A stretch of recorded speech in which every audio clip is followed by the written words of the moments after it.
How do you create animated eyelids for a character in Blender?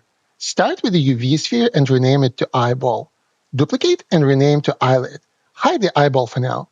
Go to the edit mode on the eyelid and select vertices for a cut. Then press vertex, rip vertices. Go to the orthographic view and select all faces below the cut. Press H to hide. Now in the object mode, go to properties data and create two shape keys. Rename the second one to blink. In the edit mode, select two middle faces on the eyelid, switch transform pivot to 3D cursor, and enable proportional editing by pressing O. Now rotate around the X-axis until you're satisfied.